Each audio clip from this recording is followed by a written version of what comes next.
Karolis Dineika buvo orientuotas ne tik tais į fizinės gerovės gerinimą, tai buvo žmogus, kurio perspektyva buvo apimti dvi atskiras organizmų sistemas, tai nervų sistemą ir griaučių raumenų sistemą, apjungiant kvėpavimą, paprastą fizinį judesį bei psichofiziką. Todėl šiandien jums pademonstruosime keletą naudingų patarimų ir pratimų, kaip visus šitus dalykus apjungti ir prasiskverbti tiesiai į griaučių raumenų sistemą bei nervų sistemas. Taigi, pirmasis pratimas būtų orientuotas į diafragmos ir laikysenos gerinimą. Tai automatiškai, ko jums pirmiausia reikėtų, tai būtų tiesiog paprasta guma arba tiesiog buitiškai tariant chalato raištis arba nelastinga juosta.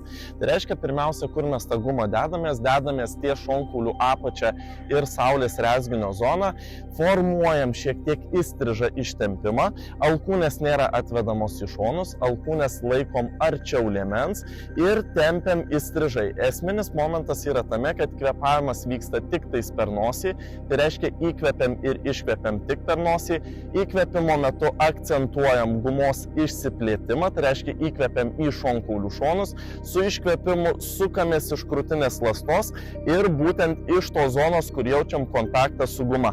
Dubuo šiuo atveju nesisuka, sukasi tik tais krūtinės ląsta. Įkvėpimo metu grįžtame į centrą ir su iškvėpimu sukamės į priešingą pusę. Pratimą atliekam į abi dvi pusės maždaug tarp 4-6 pakartojimų. Taigi antrasis pratimas būtų įtūpsto pozicijoje, remiantis stabiliai kelio sąnariu į pagrindą.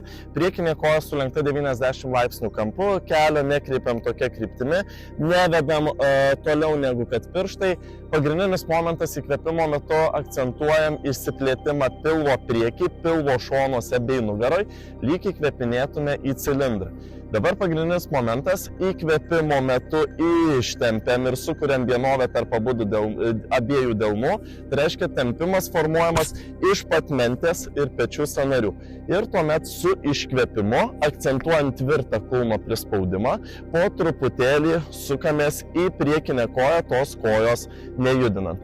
Grįžtam atgal, vėl formuojam įkvėpimą į cilindrą, iškvėpimo metu tempiamės iki pat pirštų galų ir su iškvėpimu sukamės į priekinę koją. Pratimą atliekam į vieną pusę 6-8 kartus ir keičiam lygiagrečiai kojas. Trečiasis pratimas susidarys iš 3 fazių, tai reiškia bus įkvėpimas, iškvėpimas ir maždaug 3-5 sekundžių nekvėpavimas po būtent iškvėpimu.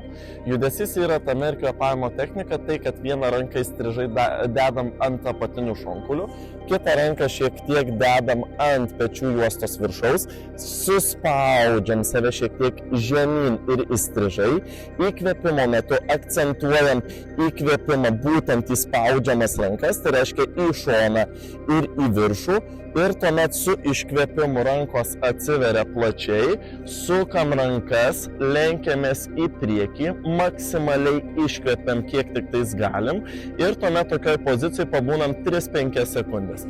Iš karto keičiam rankų poziciją, spaudžiam vieną liemens šoną, spaudžiam pečių juostą, suspaudžiam save žemyn, su įkvėpimu formuojam įstrižą įkvėpimą, iškvėpimo metu atveriam rankas ir palengva vėl susukam visą pečių juostą ir krūtinės ląstą viduj, pabūnam 3-5 sekundės nekvėpuojant ir grįžtam į pradinę poziciją. Pratimą kartuojam maždaug tarp 10-14 pakartojimų.